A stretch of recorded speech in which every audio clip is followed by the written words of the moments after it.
کتاب حیات سے زبور 51 تائب کی دعا۔ میر مغنی کے لیے مزمور از داؤد۔ اس کے بدشابے کے پاس جانے کے بعد جب ناتان نبی اس کے پاس آیا، اے خدا، اپنی رحم دلی کے مطابق مجھ پر رحم کر اور اپنی رحمتوں کی کثرت کے مطابق میرے گناہ مٹا دے۔ میری بدی کو اچھی طرح مجھ سے دھو ڈال اور میری خطا سے مجھے پاک کر، کیونکہ میں اپنی ناراستی سے واقف ہوں اور میرا گناہ ہر وقت میرے پیش نگاہ ہے۔ میں نے صرف تیرا ہی گناہ کیا ہے اور مجھ سے وہ کام ہوا ہے جو تیری نظر میں برا ہے، تاکہ تو اپنے فتویٰ میں عادل اور اپنے انصاف میں بے الزام ٹھہرے۔ دیکھ، میں نے خطا کی حالت میں صورت پکڑی اور گناہ کی حالت میں اپنی ماں کے بطن میں پڑا۔ دیکھ، تو صداقت دل کو پسند کرتا ہے اور باطن میں مجھے حکمت سکھاتا ہے۔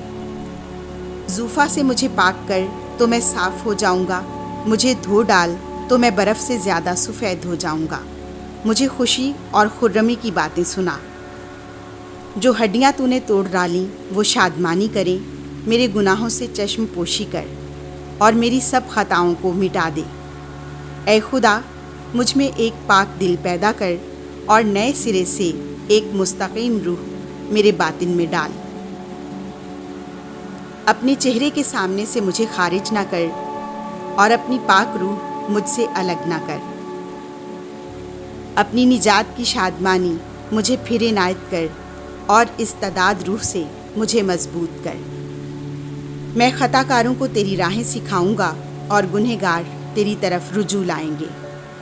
اے خدا، اے میرے مخلص خدا، مجھے خون کے جرم سے چھڑا۔ میری زبان تیری صداقت سے مسرور ہو۔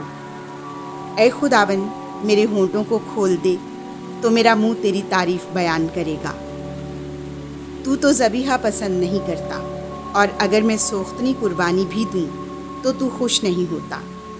اے خدا، شکستہ روح میری قربانی ہوگی۔ اے خدا، تو شکستہ اور خاک نشین دل کو حقیر نہ جانے گا۔ اے خداوند، اپنے کرم کے مطابق صہیون کے ساتھ بھلائی کر اور یروشلم کی دیواروں کو ازسر نو تعمیر کر۔ تب تو لائق قربانیاں، نذرانے اور ذبیحے قبول کرے گا اور تیرے مذبح پر بچھڑے چڑھائے جائیں گے۔ آمین۔